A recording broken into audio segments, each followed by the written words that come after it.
This is NHTV2, North Haven Government Television, a service of North Haven Community Television. The following program is brought to you through the support of the Town of North Haven. Good evening. Welcome to the Board of Police Commissioners meeting of November of 2019. My name is Dave Mons. I'm the chairman of the commission. To my left is Larry Lazaroff, vice chairman. To his left, Robin Wilson, who's our secretary. To my right is Commissioner Mark Calafiore, and to his right, Commissioner Alden Mead. So may I have a motion for approval of the minutes of the October 22nd, 2019 meeting, both regular and executive session, please? So moved. Second. Is there any discussion? Hearing none. All in favor? Aye. May I have a motion for approval of the monthly reports for October 2019? So moved. Second. Is there any discussion? Hearing none. All in favor? Aye.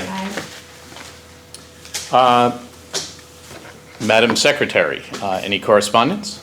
We have two letters, both thank yous. One is from the NARFE, which is the National Active and Retired Federal Employees Association, and they're thanking Detective DeSico's presentation, which they enjoyed tremendously. And there is also a thank you from the Network Electric and Security business, thanking Officer Capazzo, who was assigned to them for a case which investigated an embezzlement situation, and apparently was very long and involved, and he did a wonderful job for them, and they wanted to express their thanks. We also have a couple of letters that are just regarding some traffic issues, and we'll be talking about them later on. That's it. Thank you, Robin. Chairman's report, I really don't have anything of substance. I just wanted to thank the chief and the deputy. It looks like, at least on the Ridge Road traffic monitor, you had posted the speed limit. I assume you've done the same on the others, and yeah. Spring is good, yeah. I mean, quite frankly, I think it made a big difference, and I think the placement operationally it works well. Thank you very much. I wanted to congratulate Commissioner Calafiore and Commissioner Wilson for the re-election to the commission. Thank you. And the only other thing is I want to wish everybody a happy Thanksgiving, a safe Thanksgiving. Enjoy some time with your family and be safe out there on the roads. And with that, I'll turn it over to the chief. That was quick. Yeah, just a couple of quick PSAs, and likewise, as the chair mentioned, on behalf of the police department, we would like to wish everyone a wonderful Thanksgiving as well. Every time you turn around, it seems like the years are going quicker and quicker, and every time we're entering a holiday season. And then with that mentioned as well, the holiday season is fast approaching, and we do want to caution our residents and those that are visiting town, what I would call the traditional shoppers, the ones that still go to stores, and you know what few there may still be, but we do want everyone to have a good shopping experience here in town and a good visit in town. Please be aware of your surroundings, especially at night. We want you to lock your cars. We want you to take your keys and take your children out of the car as well. We don't want you to leave pocketbooks, any gifts that any of your purchases in plain sight. We want you to park in well-lit areas. If you see something that doesn't look right and you're out shopping, by all means call the station. Give us a call and we'll have somebody go take a look at it.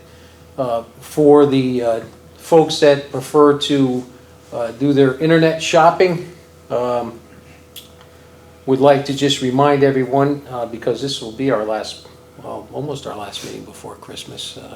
This is when the bulk of it will be done. Just to be aware of what we might term the porch pirates. These are the individuals that will steal your delivered packages from your front porch or your front stoop. If you're expecting a package to be delivered to your home, it's always best that if you can't be there, to have somebody there to receive it. And if your workplace would allow it, by all means, have it delivered to your workplace. You don't want to, have something delivered and next thing you know, it's gone. This is something that's been happening more and more every season. Again, if you see someone that might be tailing or following, driving through the neighborhood after FedEx or Amazon or UPS has been making drops, give us a call. We'll send a car in the neighborhood. We'll find out what's going on. So those are really important things over the next couple weeks. As far as our budget, we continue to stay within our expectations. We have our own little self-imposed allowance that we try to maintain, and right now we're good. As I mentioned at the last meeting, our overtime line might look a little, it took a little bit of a hit with the milling and paving. We're still waiting to get reimbursed from the town. We did get some reimbursement, but we're still waiting for the total amount to be returned to us. Our next year's budget, even though it's only November, we have to submit, the Deputy Chief and I need to submit our budget for July 1 of 2020. We have to submit that to the Selectmen and the Director of Finance by the first week of December. We have also been scheduled our workshop for February 19th, which is normally, I think it's the last workshop that they have, and that is a Wednesday, and it's at 8:30 at night. Sometimes things will, move along quicker, so we might go on at 8 o'clock, but, we have to get into the game. During as far as our uniform services in ISU, in the past month, we did participate with the Park and Recreation's trunk or treat over at the high school. It was very well received, very well attended, and the officers that were assigned over there did a great job in not only getting cars in, but getting them out as well. And any time we have an event like that, that's where there's no incidents, it's always a success. We also participated recently with the drug take back. That was on October 26th. It's the event that's sponsored by the town's community services in conjunction with the DEA. This has gone on for a number of years, and this is a way for everyone to have disposed of their unused or expired medications, prescription meds that they have at the house. Even though that event's come and gone, we still have our drop box in the lobby of the police station. We encourage everybody to use that as often as possible. Just to show you how successful this event was on October 26th, as well as what we had in our drop box for the month, we were able to dispose 450 pounds of expired or unused medications. That's pretty significant for a town our size. And every time I turn around, I hear the property officer saying that that box out front is full, which is actually a good thing, because the more that we can collect and get out of the house is better. As for our major crimes, we continue to see a decline for this past month as well. We recorded only one residential burglary, which I thought was pretty good. It was a vacant house that was in foreclosure. Surprisingly, we had no commercial burglaries in the past month, which is another good thing. Nor did we have any robberies. There were 3 non-fatal overdoses. 2 of them were at the same home. 4 residential car entries, all unlocked again. But we're down to 4. We're not in double digits. We're not in the teens. We're not in the 20s. So that continues to trend downward, as well as our stolen cars. We had 2 stolen cars, unlocked, keys in the car. These are all preventable. and we encourage everyone to continue to lock their cars and take their keys and their key fobs out of their vehicles. We don't want to beat our chest too much on this because it is cyclical, and next month it could spike the other way. What we are finding is that the cars that are stolen are being found as far away as Hartford. These last two were in New Haven. Support services and traffic, just a little update on the traffic light at Route 5 at Amazon in case you get any phone calls on that. We have had some traffic that's been backing up in the northbound lane on Washington Avenue, Route 5 during the change of shifts. We have reached out to the Department of Transportation. The state is responsible for that traffic light up there. They have made an adjustment to add time to the advanced turn phase, so the arrow that goes in is getting some more time. So we're going to have to keep an eye on that to see if that helps out at all. And if not, then we'll have to suggest some other changes. So those are vehicles heading north on Route 5, making a left-hand turn into the facility? Correct. And Saturday evening, after the 5 o'clock mass, it was backed up quite a bit, because I just happened to drive by it. And they've made the change, I think it was yesterday. Well, Yeah, we're they're entering not their touching. high season, so it's not going to get any better for the next month. No, and that's exactly right, you know. As far as letters that were received relative to some traffic concerns that Commissioner Wilson had spoke of, Jansen Lane request, I believe that was part of the insert for your monthly reports. And this is something that we'll look at. I think, you know, when you look at it, it's, you can certainly say it's a reach. You have somebody that's requesting a 10-mile-an-hour speed zone on a street, along with speed bumps.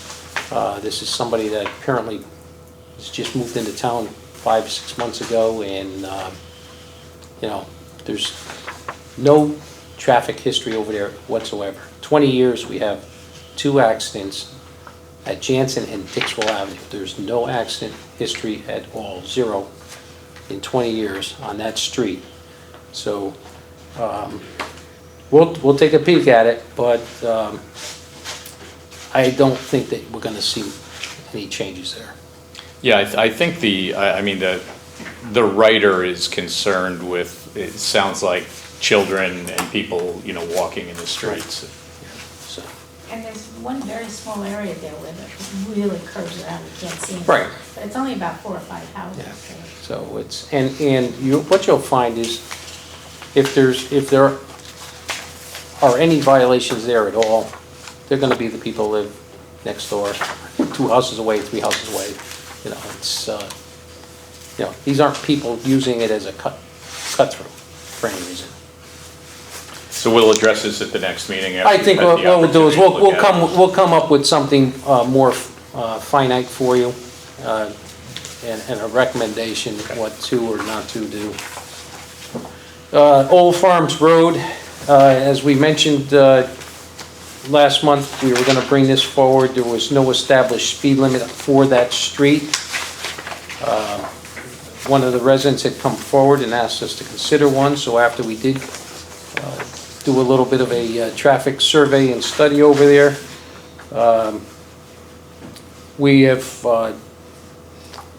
come to the conclusion that we would recommend that the board consider a 30-mile-an-hour speed zone for that street, and should you concur with that recommendation, we'll forward that request to the state DOT, as we would need to have their approval for setting speed limits. And since the town line runs down the middle of that street, does Hamden have to act on a similar request, or Yeah, can there be signage on one side and not the other? Our concern would be our side, obviously, Sure. but I did reach out to the chief over in Hamden just to see if they already had established a speed limit on their side. It would have been a lot easier for us just to say, you got 25 or 30, we'll have 25 or 30. They have nothing. So Once we establish something, I would imagine that they would just follow suit, right? And then just reach out to the state and say, we want our side to be the same as North Yeah. Haven's.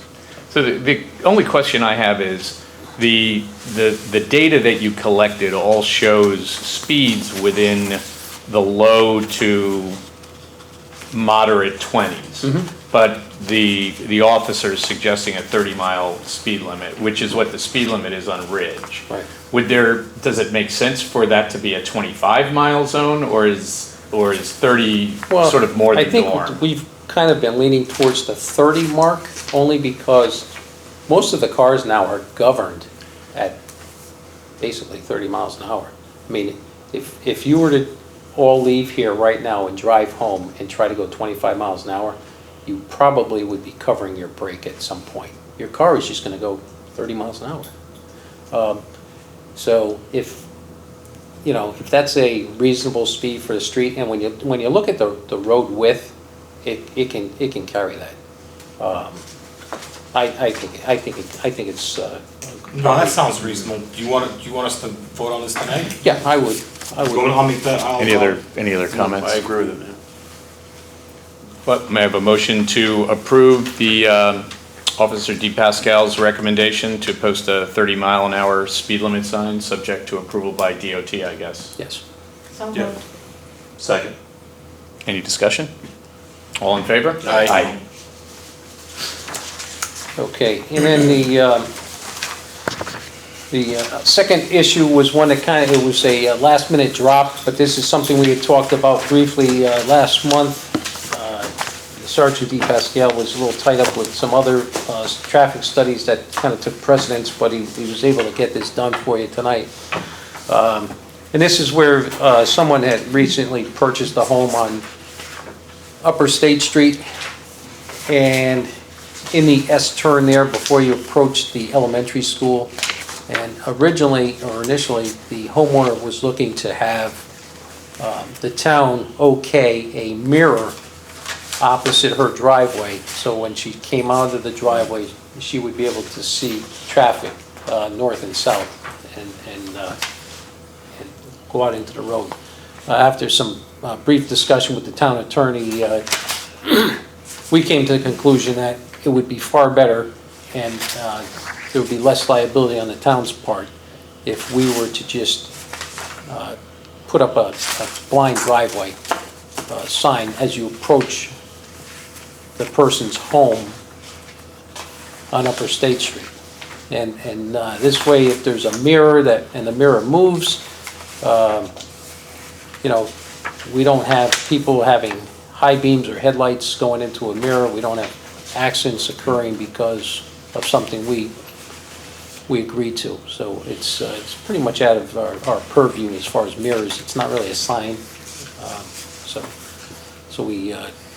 I would ask that the board grant us the permission to put up a driveway sign, a blind driveway on the approach to the home.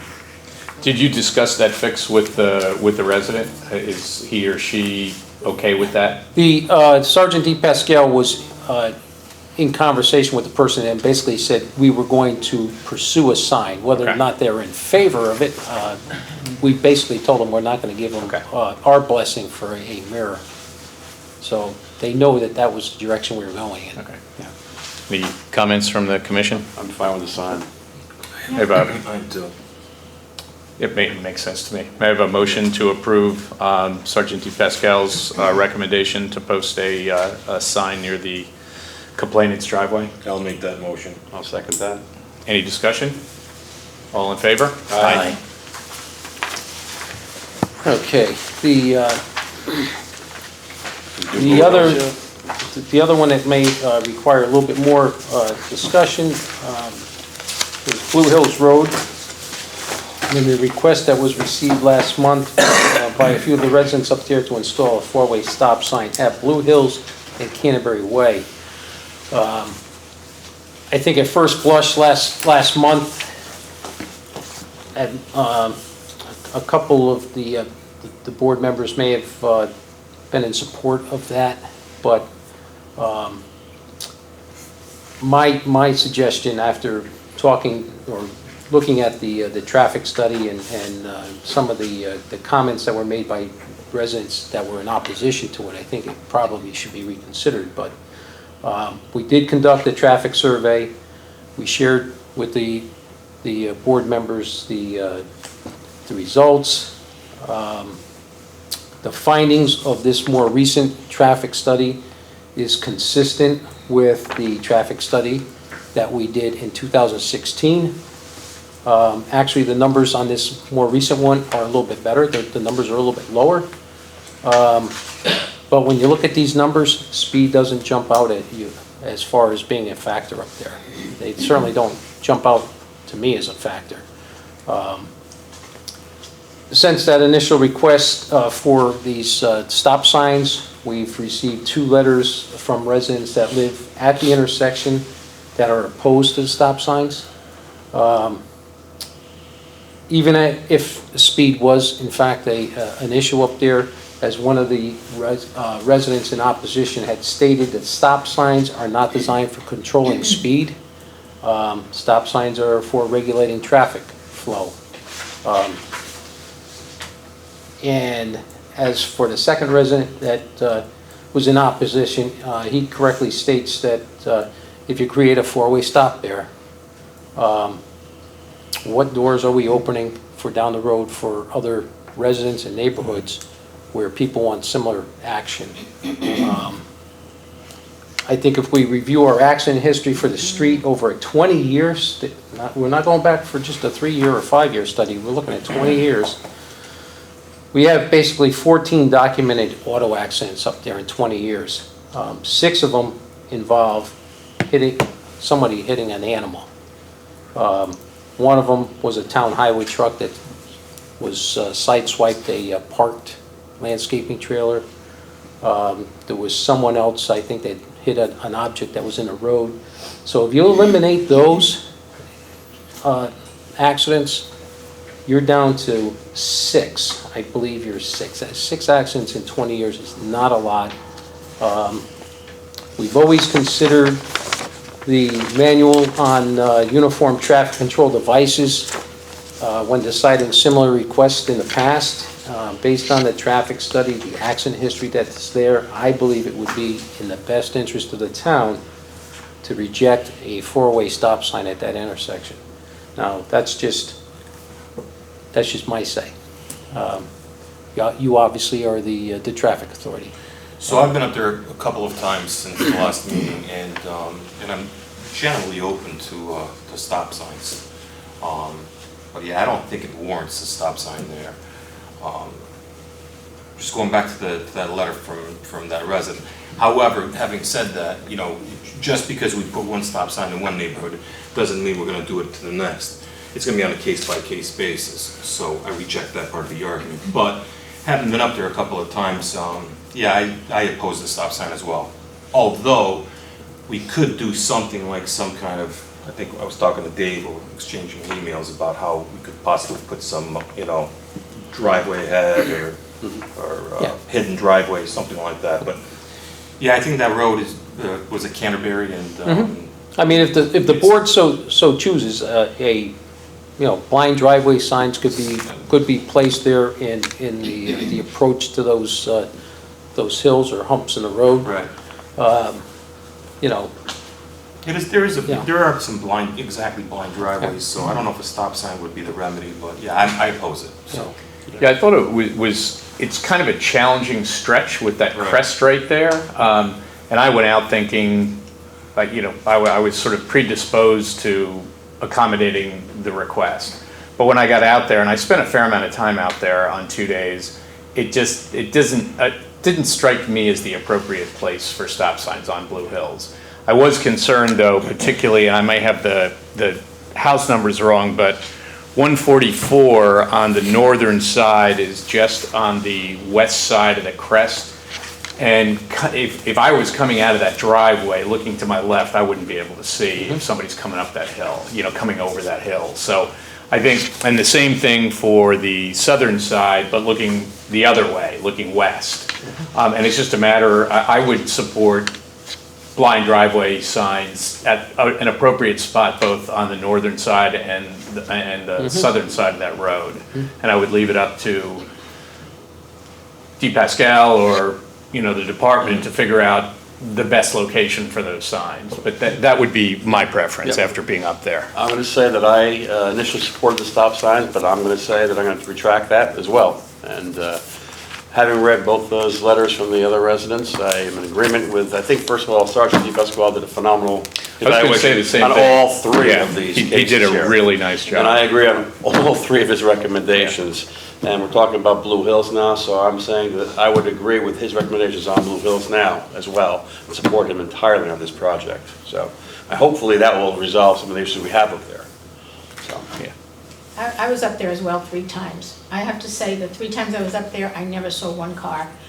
I waited, nothing. But I can certainly see the layout, and that hill really makes. Yeah, it's a an tough, issue. It's yeah. tough. When I was up there were cars, they were speeding, but it's nothing I that don't- we hopefully cannot control with other methods versus stop signs. Yeah, I agree with the not putting stop. Yeah, I agree also with the chief completely, and I think that stop signs are for traffic flow, and speed limit signs are for speed, and As long as and you I try think it would be this. great to add those signs about Yeah. blind driveways to do the best we could.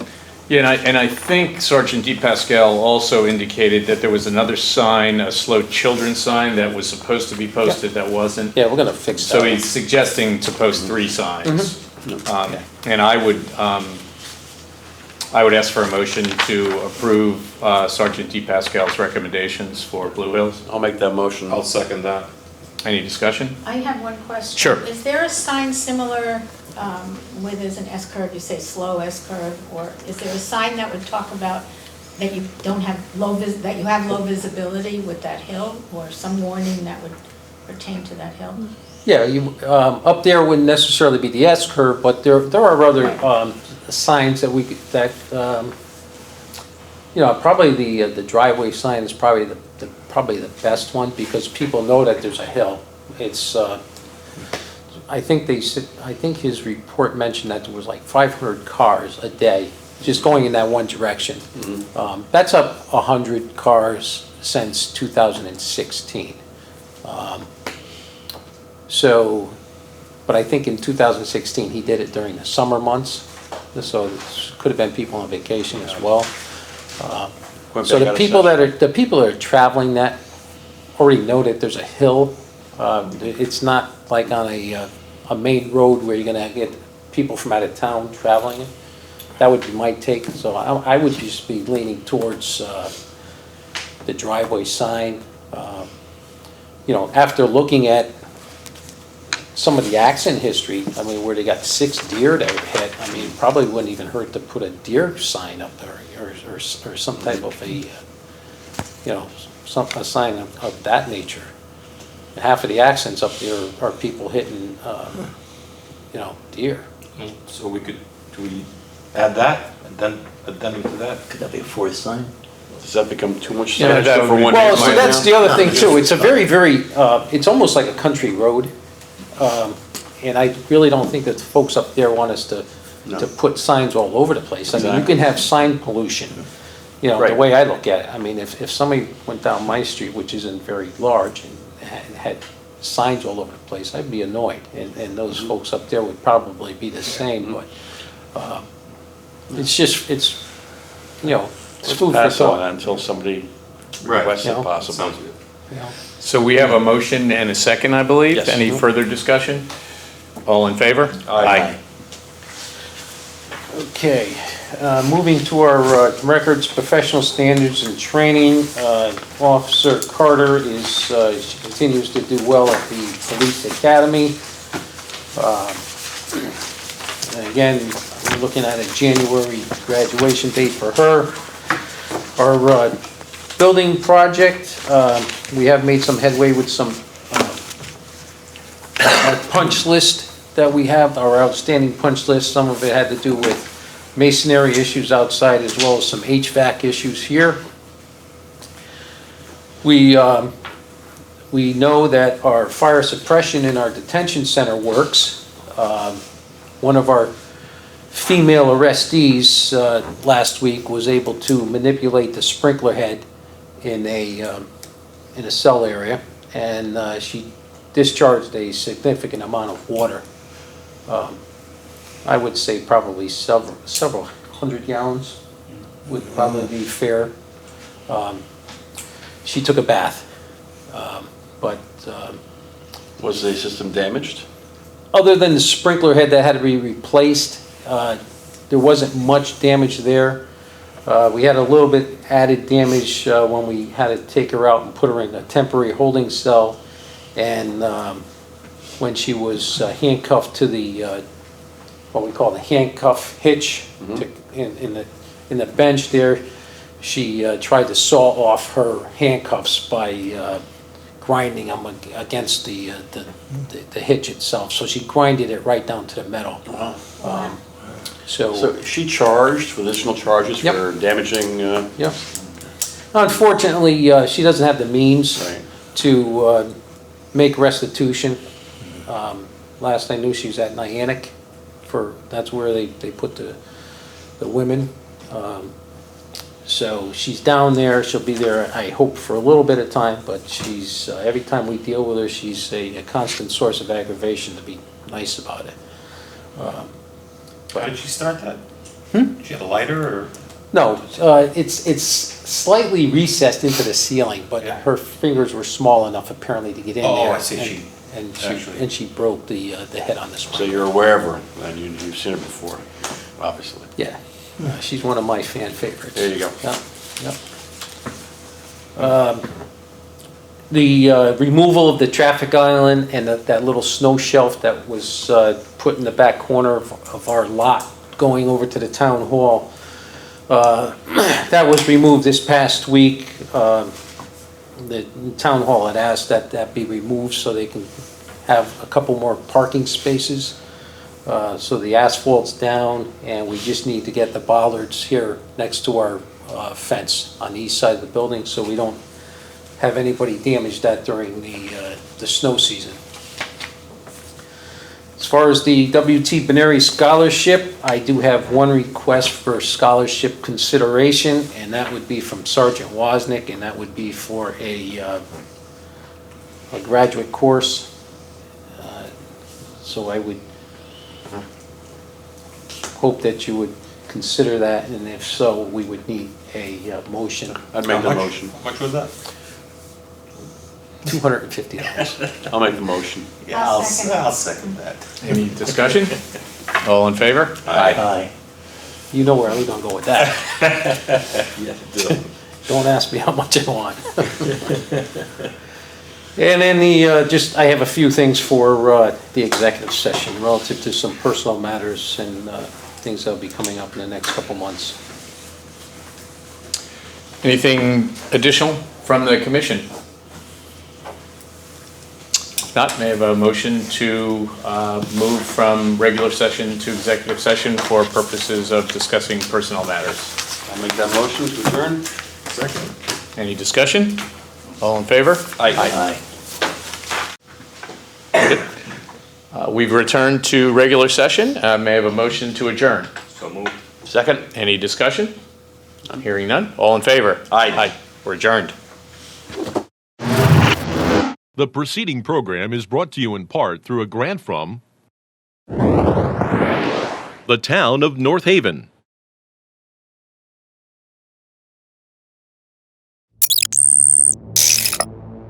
Watch town meetings or other videos on demand at nhtv.com.